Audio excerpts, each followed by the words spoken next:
This is Dan Tortora here with Tyshawn Russell. Tyshawn, how are you? Good. How are you? Doing well. Great. That's great. You and I just spoke off the air about this. A little bit interesting here. The Aflac kickoff game is a doubleheader this year. So Syracuse is playing Tennessee, then Virginia Tech the next day in the same stadium at Mercedes-Benz down in Atlanta. South Carolina is playing Virginia Tech. So your former quarterback is going to be on Sunday, and your new quarterback is Steve Angeli you'll be playing with on Saturday. Little serendipitous, little kind of ironic how that happens. What do you think about that? That your quarterback of now and your quarterback last year are both going to be in the building. This is just a great opportunity for both of them guys. You know, Steve came in from Notre Dame and stuff. You know, I played with LaNorris last year and stuff. So, you know, building that bond at South Carolina with LaNorris and stuff, that's still my brother at the end of the day. You know, I'm still rooting for him, the best for him, do great things. But now I got Steve. Steve's going to do great things, and I believe in Steve. I think Steve's going to get the job done. LaNorris was committed to Syracuse originally and then decided to stay home in South Carolina. What did you learn from working with a guy like him? LaNorris is like versatile. He's athletic too. You don't get to see a lot of quarterbacks like that can move and run like that since like Michael Vick and Lamar Jackson. So when he was around LaNorris and stuff, you didn't know what you was getting. He was just a ball player, so he was a playmaker, but he was a good player overall. So when you come to Steve Angeli as well as working out with Rickie Jr., what can you say about both of these guys? Because you obviously worked out with both of them getting ready for the season. Oh, they both great QBs. They both play in their own way. They're both unique. They're both smart. You just got to get on the same page with them all the time. So working with them, they know a lot about the game. Some things that you don't know as a receiver, you ask them tips. You just got to get with them on the off season and get with them when you're not in practice because you got to get that chemistry with both of them. And when you look at that chemistry, are you taking time to kind of pull Steve aside and say, hey, like, can you throw, you know, late, like after practice, can we just get together on a field, watch film together, something like that? It'll be sometimes like in practice when we miss a read or a throw that's overthrown, we'll be like, yo, we're going to work on this back shoulder, we're going to work on this. This is the time and stuff. So I do that with both of Rickie and Steve still. And to see what they went through to get to where they are, you're competing for your job as well. How do you feel like you came along here in fall camp? I feel like I could have done better, but overall, I feel like as a collective, we did what we got to do. It's still more to improve, still more to show. You know, we underdogs going into the Tennessee game. So right now, a lot of people just got Tennessee beating us. So right now, to myself, I just got to keep working, keep my head down, just keep going.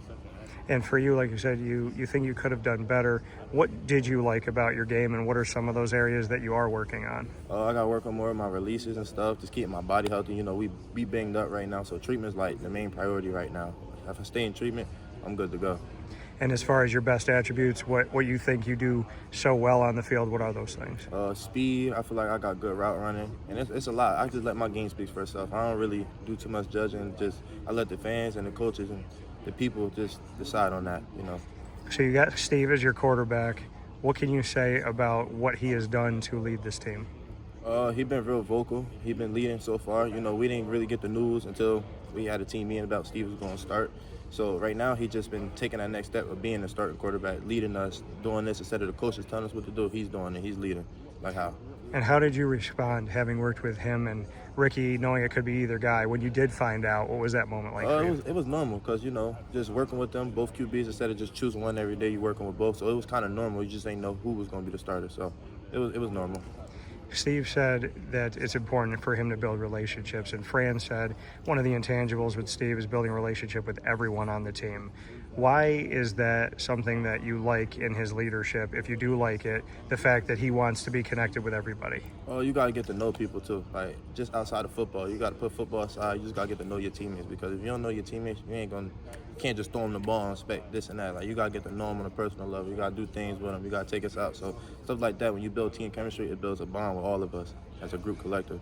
And when you look at the collective of wide receivers, you got guys like Umari Hatcher, who's back, Darrell Gill Jr., who's back, but you're coming in new from South Carolina. You have Jonte Cook, the second, who comes in from Texas. There's a bunch of different pieces, and some of it returning, some of them new faces. What can you say about the receiver room and what you like? I feel like we got one of the best receiver rooms in the country. To me, I feel like I do. You know, people are going to say other things, and I feel like we all got a unique playing style that we all bring to the table. We all got our different roles, and we know that too. And we support each other. There ain't no hate and stuff, and somebody going in, we supporting them. Somebody get down, we bringing them up. So together, it's all one brotherhood in that room, and that's what I like.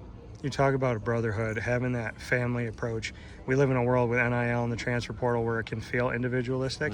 Why do you feel like Syracuse has family over individual? I feel like Fran set that standard of us being detailed and stuff, and just like Dart, you know, we live by that and stuff in CCT. So I feel like all together, just besides the receiver room, the whole team together, we like one, because we underdogs at the end of the day. So we don't got no crazy this and that. You don't see all the NIL. We ain't coming in flashy. We coming straight from the mud, so we getting it out the mud. You said coming straight from the mud, getting it out the mud. You said a couple times that you're the underdogs. Have you felt like that in your life before? Have you felt like an underdog? Yeah, I wasn't recruited heavy and stuff. You know, things happen in high school and stuff. So like just offers and stuff, and I was blessed to go to South Carolina. But I still had a chip on my shoulder just to prove people because I'm from up north, going down south. Down south a lot of people like up north people can't play ball. So I always had that chip on my shoulder. Like I can show people I can ball anywhere I go. It don't matter, cold, hot, it don't matter. So why come here after that year in South Carolina? Hindsight 2020. Why Syracuse? Why was that the right fit? It was just for real friend, all the coaches and stuff, getting to know them when I came here, they kept it real and honest. It wasn't no sugarcoating. They told you what it was, and you felt it was genuine from the heart. So, and I'm closer to home too. I'm only like 3 hours away, so I felt all that. Like, it was hard at first. It was a tough decision, but when I felt that realness from Fran and he kept it 100, I was like, yeah, it's the place to go. And let everybody know where home is. Pennsylvania, Harrisburg, PA. So Harrisburg, PA, like you said, I mean, it's not too far away. And I've been through there before. What does that mean to you that your family can be around? They can come to these games. Hopefully it'll be there for you. Just my family get to come, and people from back home get to come too, get to put on for the 717. So I get to put on back home and just let people know it's time to go. It's time to ball. It's time to put PA on the map. Feel me? And you said the Northeast doesn't always get respect. We hear that from New York guys, Pennsylvania guys, Massachusetts, Connecticut. What is it about the Northeast that people should know? We got dogs. That's what we got. A lot of dogs that get overlooked. And when we get our chance, we show up. It's time to ball. We just go out there and do what we got to do. I want to ask about the tight end room and Dan Villari, who's leading that room. He's had an interesting story himself. He came in, transferred in like you did. He came from Michigan. He was a quarterback, a tight end, a quarterback, a tight end now again. What do you see from a guy like Dan Villari? He's a leader.